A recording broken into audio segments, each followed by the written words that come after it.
Yung bitiw na salita ng bata dito sa video na sinasabing ginawa namin ng krimen dahil alam namin hindi kami mapaparusahan ay maling impormasyon. Hindi tama na hindi sila mapaparusahan.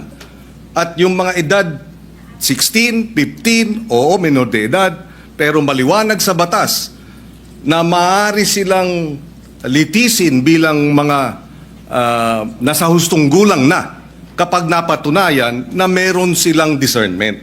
At ang katunayan niyan, yung magwad killings, dahil sila ay menor de edad nung naganap, pero sila ay 16 at 17, sila ay nilitis bilang mga nasa hustong gulang at sila ay nakakulong ngayon. In other words, hindi tama yung sinasabi na dahil menor de edad, hindi pwedeng parusahan. Dahil yung dalawang involved sa magwad killings, pinarusahan. Nakakulong ngayon.